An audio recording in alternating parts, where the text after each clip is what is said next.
धाराशिव जिल्ह्यात गेल्या 3 दिवसापासून अवकाळी पाऊस तसेच गारपिटीमुळे शेतकऱ्यांचं मोठं नुकसान झालेलं आहे. कांदा, गहू, ज्वारी या द्राक्ष या पिकाचा मोठ्या प्रमाणात शेतकऱ्यांच्या हातातोंड इशारेला घास जो आहे तो निसर्गाने हिरावून घेतलेला आहे. आता आपण वाशी तालुक्यातील इंदापूर परिसरात आहोत. आपण या ठिकाणी पाहू शकता की मोठ्या प्रमाणात कांदा जो आहे तो गारपिटीमुळे व पावसामुळे नुकसान झालेलं आहे. काही कांदा तर काढणीला आलेला होता, मात्र झालेल्या पावसामुळे या कांद्याचं मोठ्या प्रमाणात नुकसान झालेलं आहे. आपल्यासोबत बोलण्यासाठी काही शेतकरी आहेत. आपण त्या शेतकऱ्यांशी चर्चा करूया. बाबा, काय सांगाल? 3 दिवस झाला पाऊस पडतोय, काय नुकसान झालंय? इतकं कांदा 1 तास गार पडत होते, 1 तासभर पूर्ण सपाट झाला. ही सगळं तुटली पात तुटल्यामुळं कांदा मोठा होत नाही, काही नाही खराब झाला सगळा कांदा.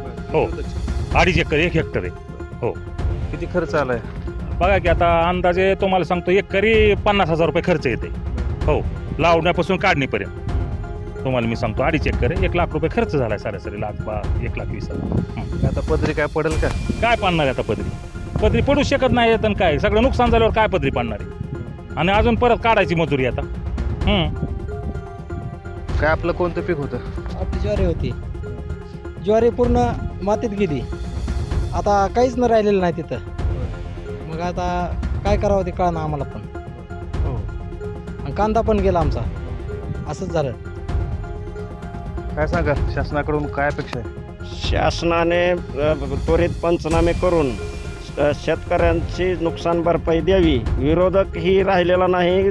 विरोधक ही विधानसभेत आवाज उठवित नाही आणि शासनाचे आमदार मट्ट झालेले आहेत. हे कुणीही शेतकऱ्याविषयी कुणीही बोलत नाही.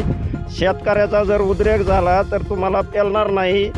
इतकं नुकसान होऊन बी शेतकरी लोकांचं कर्ज काढून सहन करतोय आणि जर आत्महत्या करतो शेतकरी. त्याच्यामुळं सरकारने शेतकऱ्याला ह्या कांद्याचं पंचनामा करून जे काय असेल ते अनुदान द्यावं. कमीत कमी एकरला 50,000 रुपये खर्च होतोय, तरी 50,000 रुपये एकरी नुकसान भरपाई द्यावी आम्हाला, कारण कांदा काही राहिलेलाच नाही आमचा. कृषी मंत्री दत्ता भरणे आहेत, काय सांगाल त्यांना? कृषी मंत्र्यांनी तिकडं रुपालीताई चाकणकरच्या बाजूनं बाईट देण्यापेक्षा शेतात येऊन कुठं गारपीट झाली त्याची पाहणी करावी, हे आमचं म्हणणं आहे. त्यांनी भोंदूबाबाच्या ह्याच्यात जाऊन न जाता इथं येऊन शेतकऱ्याचं काय नुकसान झालं हे बघावा. कारण कृषी मंत्री असताना सुद्धा तुम्ही तिकडं भोंदूबाबाच्या ह्याच्यात राजकारण करता. ती न करता इथं येऊन शेतकऱ्याची पाहणी करून शेतकऱ्याला जागवा. आत्महत्या शेतकऱ्यांनी करून ही परिस्थिती तुम्ही आणायला लागला होता. आत्महत्या परिस्थिती झाली शेतकऱ्याची.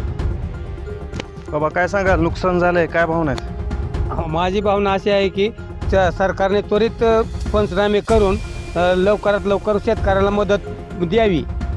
आणि शेतकऱ्याने हेक्टरी हे म्हणलेत का नाही 50,000 तर काहीच किरकोळ ही आहे. आता काढायला ते कांदा बाजूला वावरात बाजूला बांधावर टाकायला तितके पैसे लागतात. 25-30 हजार रुपये लागतात. आणि हे शासनानं कवा देते? सगळं शेतकरी मीठ आल्यावर पैसे देते. करेल काय हे शासन? मदत करेल का सरकारला?